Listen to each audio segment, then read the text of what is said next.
అద్వితీయంగా అప్రమేయంగా అలవోకగా ఆ స్వామి యొక్క దివ్య అనుగ్రహంతో సాగిస్తున్నటువంటి అమోఘ శక్తివంతుడై ఈవేళ ప్రపంచంలో భక్తి టీవీని నిర్వహించేటువంటి నరేంద్ర చౌదరి గారికి, అలాగే రమాదేవి గారికి ప్రత్యేక కృతజ్ఞత అభినందనలతో మనమందరం కరతాళ ధ్వనులతో వారిని ఆశీర్వదించి ఇలాంటి ధార్మికమైనటువంటి కార్యక్రమాలు చేయాలి అని మనసారా కోరుకుంటున్నాను.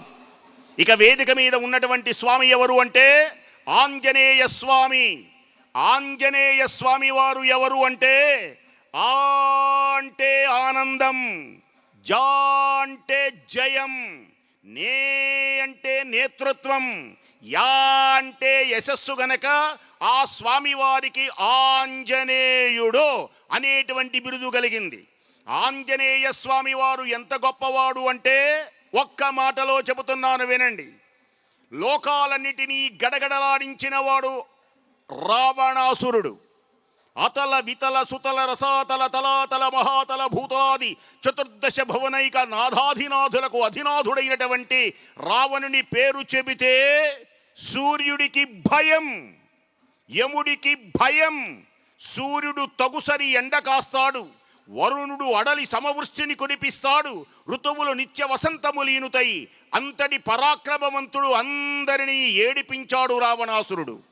అయితే రావణుడు ఏడవల. రావణుని కన్నీరు కార్చిన ఏకైక వీరుడు ఈ ప్రపంచంలో ఈ భూమి మీద ఎవరు అంటే ఒకే ఒకడు, అడుగో ఆంజనేయ స్వామి.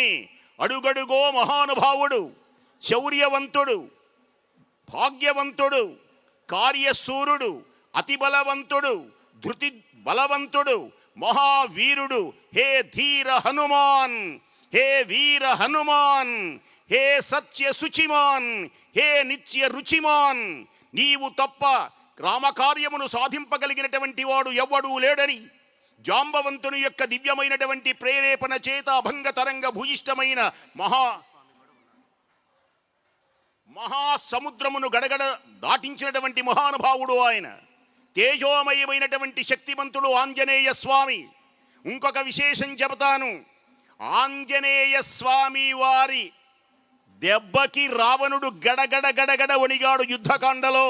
ఇది చాలా మందికి తెలియదు, రామాయణం చదివిన వారికే తెలుస్తుంది. అందరినీ గడగడలాడించి కైలాస పర్వతాన్ని కూడా పైకెత్తినటువంటి రావణాసురుణ్ణి ఒకానొక సమయమున ఆంజనేయ స్వామి లాగి అలా పిడికిలి బిగించి అని ఒకే ఒక గుద్దు గుద్దితే రావణ బ్రహ్మ దెబ్బకి